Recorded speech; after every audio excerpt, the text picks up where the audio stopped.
বাংলাদেশ যখন ভারতের সাথে গত জুলাই আগস্টে গণহত্যার পর শেখ হাসিনা যখন ভারতে পালিয়ে যান, তারপর থেকেই ভারতে বাংলাদেশের সাথে যে সম্পর্ক, এটার মধ্যে খুবই ফাটল ধরেছে এবং খুবই উচ্ছৃঙ্খল এবং খুবই আহ, বিভাজনের মধ্যে আছে।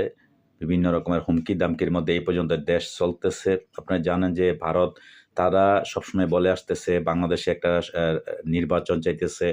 এখন বাংলাদেশের যে পরিস্থিতি, বাংলাদেশে বিভিন্ন রকমের যে আপনারা জানেন রাজনৈতিক দল এবং অন্তর্বর্তীকালীন সরকার এবং ছাত্রদের মধ্যে যে বিভিন্ন রকমের টানাপোড়েন কথাবার্তা চলতেছে।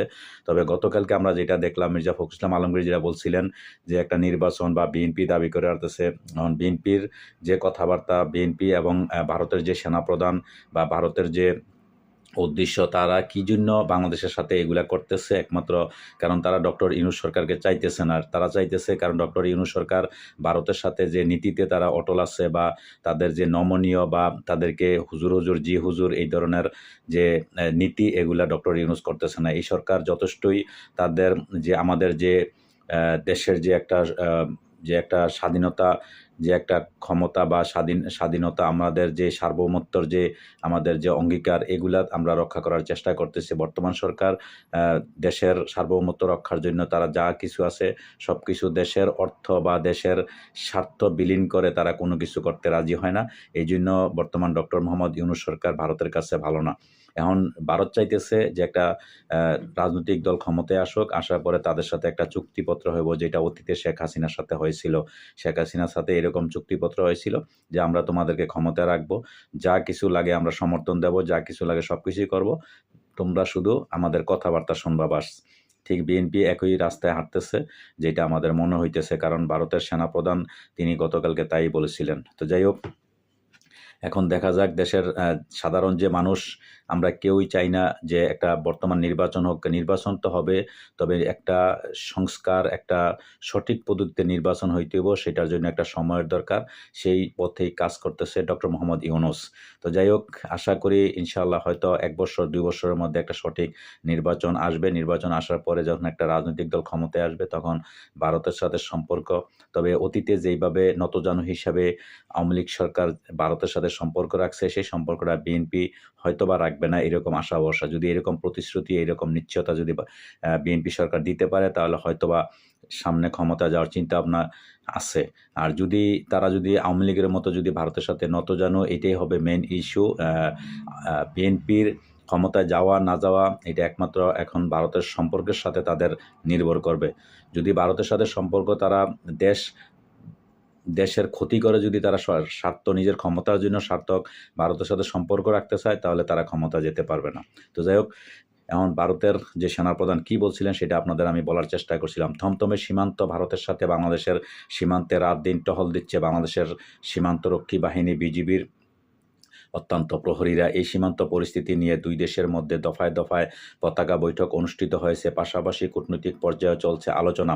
সীমান্ত এবং দুই দেশের রাজনৈতিক অস্থিতিশীলতার মধ্যেই সার্বিক পরিস্থিতি নিয়ে মুখ খুলছেন ভারতের সেনাপ্রধান জেনারেল উপেন্দ্র দ্বিবেদী। নিজের বক্তব্য দুই দেশের সেনা পর্যায়ে এবং রাজনৈতিক সম্পর্ক নিয়েও কথা বলছিলেন তিনি বলছিলেন, we have to counts of development called summer development and winter development. Bharat এবং বাংলাদেশের সামরিক সম্পর্ক ও সহযোগিতা আগের মতোই আছে উল্লেখ করে ভারতের সেনাপ্রধান বলছিলেন, দুই দেশের পারস্পরিক সার্বিক সম্পর্ক তখনই স্বাভাবিক হবে যখন বাংলাদেশে নির্বাচিত সরকার ক্ষমতায় আসবে। ঘুরিয়ে গাড়িয়ে ওই যেটা বলছিলাম ওইটাই। সেনা দিবস পালনের আগে সোমবার সেনাবাহিনীর বার্ষিক সংবাদ সম্মেলনে বাংলাদেশের সাম্প্রতিক রাজনৈতিক পালাবদলের পর দ্বিপক্ষীয় ও সামরিক সম্পর্ক নিয়ে প্রশ্নের জবাবে দুই দেশের সম্পর্কের এমন অবস্থা বর্ণনা করেন দ্বিবেদী। তিনি বলেন, বাংলাদেশ ভারতের গুরুত্বপূর্ণ কৌশলগত অংশীদার। কোনো ধরনের শত্রুতা দুই দেশের জন্যই ক্ষতিকর, তাতে কারো স্বার্থ চরিতার্থ হবে না। এই সময় ভারত এবং বাংলাদেশকে প্রতিবেশী উল্লেখ করে বলেন, আমাদের দুই দেশকেই একসঙ্গে বাস করতে হবে, পরস্পরকে জানতে বা বুঝতে হবে। কোনো ধরনের শত্রুতা কারো পক্ষেই ভালো নয়। শুধু তাই নয়, দুই দেশের সামরিক সম্পর্ক একেবারেই ঠিক আছে। দেশের সেনাপ্রধান জেনারেল ওয়াকারুজ্জামানের সঙ্গে যোগাযোগ রক্ষা করে চলেছেন তিনি। গত আগস্টে রাজনৈতিক পালাবদলের সময় সব সময় যোগাযোগের মধ্যে ছিলেন তিনি। এমনকি গেল 24 নভেম্বরও দুইজনের মধ্যে ভিডিও কনফারেন্স আলোচনা হয়েছে। তারা সবসময় নিজেদের মধ্যে যোগাযোগ রেখেছেন, এখনও সেই যোগাযোগ অব্যাহত আছে। বর্তমানে পরিস্থিতির কারণে দুই দেশের যৌথ সামরিক মহড়ার বিষয়টি শুধু পিছিয়ে দেওয়া হয়েছে বলেও জানান ভারতের সেনাপ্রধান। পরিস্থিতি স্থিতিশীল হলেই তা আবারও শুরু হবে। দুই দেশের মধ্যে সামরিক সম্পর্ক ভালো এবং ঠিকঠাক থাকলেও সার্বিক সম্পর্ক প্রসঙ্গে ভারতের সেনাপ্রধান বলেন, নির্বাচিত সরকার এলেই তা স্বাভাবিক হবে। সম্প্রতি বাংলাদেশের বেশ কয়েকটি সীমান্তে ভারতের কাঁটাতারের বেড়া নির্মাণ নিয়ে চলছে উত্তেজনা। তবে শেষ পর্যন্ত বিজিবি এবং স্থানীয় জনতার বাধায় বেড়া নির্মাণ না করেই পালিয়ে যায় বিএসএফ এর সদস্যরা। এই সমস্যা নিয়ে দুই দেশেই চলছে বিস্তর আলোচনা ও সমালোচনা। তো যাই হোক দর্শক, আপনারা নিশ্চয়ই বুঝতে পারছেন বর্তমানে এখনও কিন্তু চেষ্টা করতেছে বিএসএফ বেড়া দেওয়ার জন্য। তারা আগ্রাসী মনোভাব নিয়ে তারা সামনে করতেছে। ওইটা বিজিবি জাস্ট কী করতেছে, বিজিবি শুধু কেবল ওইটা বাধা দিতেছে, তাদের যে দায়িত্ব সেটা শুধু রক্ষা করার চেষ্টা করতেছে। তো যাই হোক, তারা কিন্তু খুবই ঊর্ধ্বমুখী মারমুখী অবস্থায়। আপনারা জানেন গত পরশুদিন কয়েকজন বাংলাদেশি নিহত হয়েছে। বিএসএফ গুলি করছে, গুলি করার পরে তাকে হসপিটাল নেওয়া হয়েছে, হসপিটালে তার মৃত্যুবরণ হয়।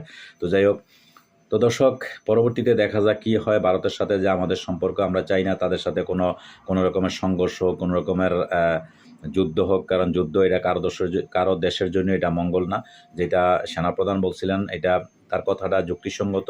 তিনি যা বলছেন যে একটা দেশে যখন সংঘর্ষ হবে বা যুদ্ধ হবে, এটা ভারতের জন্য এটা ভালো হবে না, বাংলাদেশের জন্য ভালো হবে না। বাংলাদেশ হয়তো ছোট একটা দেশ, তারা মনে মনে ভাবতেছে ছোট একটা দেশ দখল করে লাইব, এত সহজ না। তোমরা দখল করে লাইবা একবারে। কেউই বিভিন্ন রকমের হুমকি দামকি তো এটা আসতেই আছে। কেউই 15 মিনিট, কেউই বলতেছে 3 ঘন্টায় দখল করবে, এই করবে সেই করবে, কিন্তু এটা কখনোই সম্ভব হবে না। তো যাই হোক দর্শক, আজকে এই পর্যন্ত। ভালো থাকবেন। আল্লাহ হাফেজ।